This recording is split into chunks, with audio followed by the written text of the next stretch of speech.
this is lesson 112, Patterns, the Parent Help video for grade 3 everyday math. In this lesson there's 3 new vocabulary words. Okay, the first one is frames and arrows diagram. Okay, and a frames and arrows diagram is essentially, I'm going to draw it down here so you can see, but we have boxes, okay, and in those boxes we find numbers. So let's say the first number has a 10, okay, and then there might be some arrows going to the other boxes. Okay, well, these arrows, they represent a pattern of some sort. So the arrow might mean, let's say, plus 10. So every time we see this arrow, okay, and that would be the rule. We'd see a rule, and it would be rule for this kind of arrow, and it would probably be in some sort of box which we call a frame. So these boxes here are all called frames. Alright, each of these boxes are frames. And the rule is, let's say, add 10. That's the rule. So every time you see this arrow, we have to add 10. So we have 10 plus 10 plus 10, which is 20, 30, 40. We just add it on each time. 50.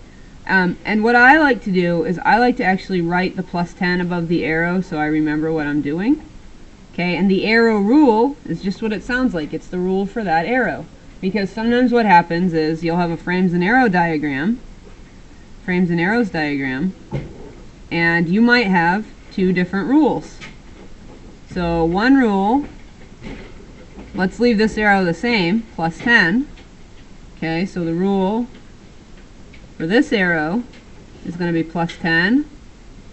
Alright, but we might have a rule, we might have another kind of arrow. Look, we might have a dotted arrow, and that arrow might mean minus 5. So the rule for that dotted arrow is going to be minus 5. So if we start, let's start with 5 here in this box, and then let's say we alternate. And this is a solid one, this is a dotted one. So when you go to solve a frames and arrow puzzle, when you go to figure out these frames and arrow diagrams, okay, you have to follow the rules. So that's why I write above it what I'm doing each time, minus 5, plus 10, minus 5, because then I can keep track of it. So 5 plus 10 is 15, minus 5 is 10, plus 10 is 20, minus 5 is 15. Alright, so that's how you would complete that frames and arrow puzzle. So the key thing is, look at the rule, right? You use your eyes, look at the rule, say, what's the rule? Okay, once you figure out what the rule is, you write the rule up top of these arrows here, okay, and then you won't forget it, and then you solve it for each one. Sometimes it's going to be the same rule, sometimes there might be different rules, okay, for each one. So the frames and arrows diagram, this itself is a frames and arrows diagram. Alright, and so we want you to be able to complete those. We want you to be able to figure out these kind of number patterns here, figure out what's the pattern and solve it. And we also want you to be able to, know which order numbers go in, just like we've been talking about since the beginning, knowing that 50 is going to be bigger than 10 and like that. So this is how to solve frames and arrow diagrams, and this is what they are. As far as how you can help with this at home, work on patterns. Anything with number patterns, okay, will be really helpful. To you with this.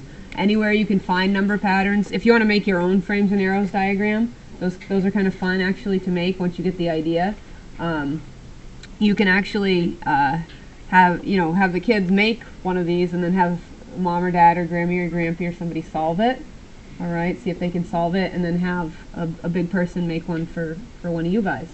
Alright, so those are great ways to practice this at home, but anything you can do with number patterns, really going to help you when you're thinking about frames and arrows diagrams.